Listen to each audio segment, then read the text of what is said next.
नमस्कार, स्वागत है आपका ITV न्यूज पर।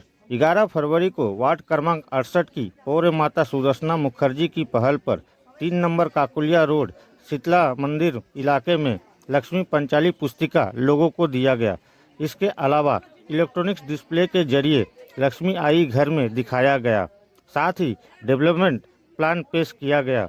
इस कार्यक्रम में पौर्य माता सुदर्शना मुखर्जी ने कहा कि तृणमूल कांग्रेस का हर एक प्रतिनिधि हमेशा लोगों के साथ है।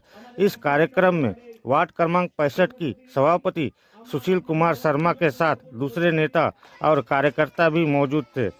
पौर्य माता सुदर्शना मुखर्जी और सुशील कुमार शर्मा का क्या कहना है, देख लीजिए ITV न्यूज पर।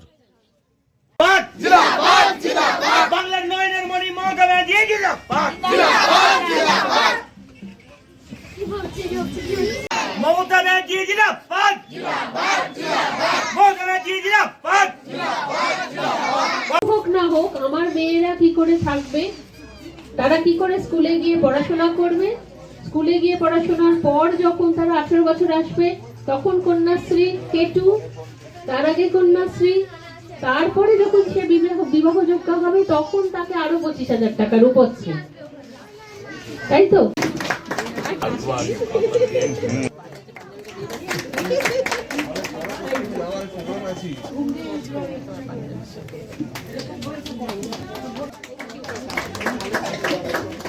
কর্মী যারা এখানে তৃণমূলের ছিল, তাপস দা, মনসুর ইকবাল সাহেব সম্বর্ধনা জানাচ্ছে। 365 দিন মানুষের পাশে থাকে। গৌরদা সামনে দিয়ে দাও না একটা চেয়ার, একটু সামনে। মা মাটি মানুষের সরকারের দুর্জয় ঘাটি 3 নম্বর কাকুলিয়া। মমতা ব্যানার্জি জিন্দাবাদ, মমতা ব্যানার্জি জিন্দাবাদ। এনাদের আশীর্বাদে আমরা আমাদের সাংসদকে এইখান থেকে ম্যাক্সিমাম ভোটে জেতাতে পেরেছি এবং এর আগে আমাদের যে বিধায়ক ছিলেন তাকেও আমরা বিশাল ভোটে এখান থেকেই লিড পেয়েছি। এবারের ভোটটা পুরোপুরি কাজের উপরে যাতে হয়, তার জন্যই আমাদের 365 দিন কিন্তু কাজ করে মানুষের পাশে থাকি। কারণ ধর্মে ধর্মে ভাগ করে শুধু ধর্মের ধোঁয়া দিয়ে মানুষকে ভোটে টানার চেষ্টা হচ্ছে, আর আমরা 365 দিন মানুষের পাশে থেকে কাজ করে মানুষের মনের কাছে যেতে চাইছি, যেটা লোকসভা নির্বাচনে হয় না। বিধানসভা নির্বাচনে সবাই জানে যে মমতাময় বাংলা, এর বাইরে আর কারোর কথা অন্তত কাকুলিয়ার মানুষ ভাবতে চায় না।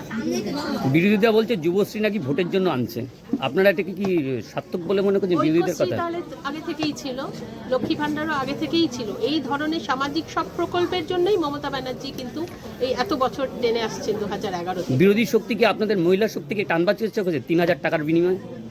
বিরোধী শক্তি সকল মহিলাদের কানে রান্নার গ্যাসে আগুন লাগালো, রান্নাঘরে আগুন লাগালো, মূল্যবৃদ্ধি, যেইভাবে পরিবহন ব্যবস্থার মধ্যে দিয়ে যে মালপত্রগুলো আসছে সেইগুলোই তো রান্নাঘরে আগুন লাগিয়ে দিল। যদি তারা মহিলাদের সত্যিকারে টানতে চাইতো তাহলে এতটা পেট্রোল ডিজেল বাড়াতো না, গ্যাসের দাম এতটা বাড়াতো না।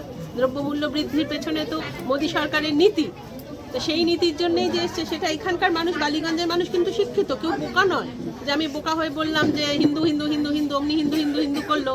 এখানে হিন্দুরা খুব শান্তিতে আছে এবং আমাদের পুরো এই কাকুলিয়াবাসী একটু জোরে কি মমতা দি আছে না নেই?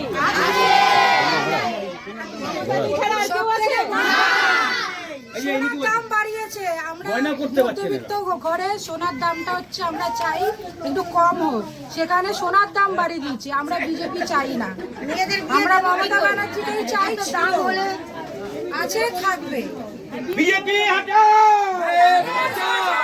আমাদের তৃণমূল কংগ্রেসের পক্ষ থেকে গোটা পশ্চিমবঙ্গ জুড়েই এরকম নানা টিম করে দেওয়া আছে, যারা বিভিন্ন ওয়ার্ড এবং বিভিন্ন জায়গায় যে এইভাবে উন্নয়নের সংলাপ যেটা আমাদের দিয়েছে সেই অনুষ্ঠান করবে। সেই সুবাদেই আমাদের এখানে আসা। আজকে এই 68 নম্বর ওয়ার্ডে আমরা উন্নয়নের সংলাপ আজকে যে আমাদের কর্মসূচি সেটা আমরা পালন করব। দেখতেই পাচ্ছেন বহু মানুষ এসছে এবং তার মধ্যে বেশিরভাগই মহিলা। আমরা খুবই আনন্দিত যে ভারতবর্ষে 50% মহিলা 50% পুরুষ।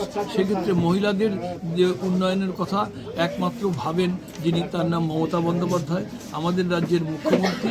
নারীদের কল্যাণে এবং নারীদের যেভাবে তিনি সম্মানিত করেন, সমস্ত তার প্রকল্পের মধ্যেই তার ছাপ দেখতে পাবেন। একজন